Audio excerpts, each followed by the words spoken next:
Pak, ada yang bergabung di line telepon bersama kita. Selamat malam. Halo, selamat malam Bapak Pendeta. Ini dari APL. Ya, kalau tadi awal APL dengan ada sedikit renungan dari Bapak Pendeta yang satu itu, lalu APL mau tanya sekarang. Kita orang Kristen punya dua kitab, yaitu kitab Perjanjian Baru dan kitab Perjanjian Lama. Nah, yang di sini APL mau tanyakan, perbedaan antara kitab Perjanjian Baru dan kitab Perjanjian Lama itu apa? Dan sebenarnya maksudnya apa perjanjian dari Tuhan untuk kita? Baik. Ya, apakah masih berlaku? Terima kasih Bapak Pendeta. Karena ini pertanyaannya berkaitan dengan khotbah tadi, saya serahkan Pak Pendeta tadi yang jawab. Tapi karena dari telepon ini Pak Pendetanya tidak mendengar yang Om APL tanyakan, mohon pertanyaannya diulang. Ya, saudara Pak, ya, perbedaan perjanjian lama dan perjanjian baru, dan apakah ini masih berlaku untuk kita perjanjian lama dan perjanjian baru perbedaan? Silakan. Iya, Pak Abel, perjanjian lama itu banyak berkisah tentang nubuatan daripada Allah, khususnya ketika kita memulai di Kejadian. Ya, di Kejadian itu ada banyak nubuatan, dan nubuatan yang utama sekali yang menjadi inti adalah janji Allah untuk penyelamatan daripada manusia yang sudah jatuh dalam dosa. Jadi kalau benang merah sepanjang perjanjian lama itu mengisahkan bagaimana Allah merancangkan sebuah rencana yang luar biasa itu untuk penyelamatan manusia. Dan kita tahu bahwa di sepanjang Natal itu nubuatan-nubuatan tentang Allah di perjanjian lama akhirnya digenapi di dalam perjanjian baru.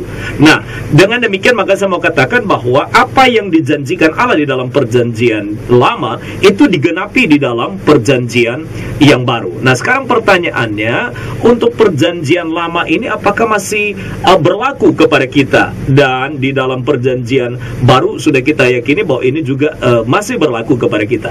Nah, Bapak, kita ini tetap dipandu oleh firman Allah. Di perjanjian lama ada bagian-bagian di mana firman Allah ini memandu kita sebenarnya. Jadi untuk memandu kita kepada kebenaran-kebenaran yang berisi janji-janji Allah di dalamnya, yang adalah kebenaran-kebenaran Allah yang di dalam. Jadi masih berlaku. Jadi kebenaran firman Allah ini baik di perjanjian lama maupun di perjanjian baru itu masih berlaku untuk kita sampai pada hari ini.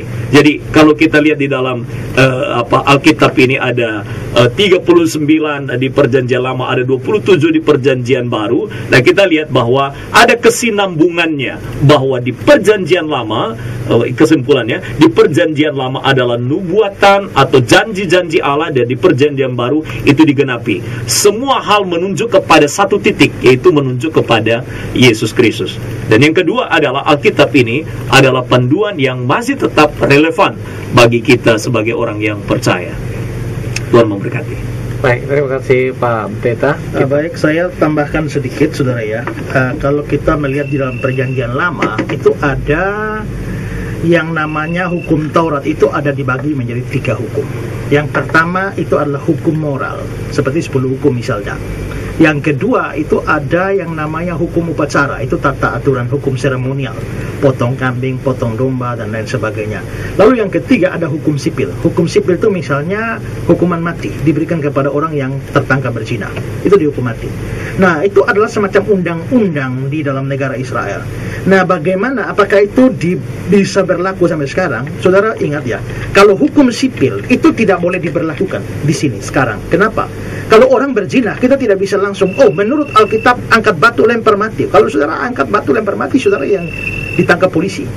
Karena apa? Karena itu adalah tidak dimaksudkan untuk kita sekarang. Itu adalah semacam undang-undang negara Israel yang bersifat teokrasi atau pemerintahan langsung dari Allah. Maka itu peraturannya begitu.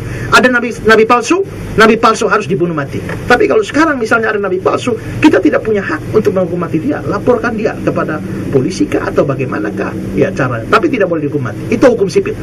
Kedua, hukum seremonial itu adalah bayangan untuk yang akan datang. Di dalam Ibrani pasal yang ke-10 di kesana dikatakan begini, di dalam hukum Taurat hanya terdapat bayangan saja dari keselamatan yang akan datang, bukan hakikat keselamatan itu sendiri.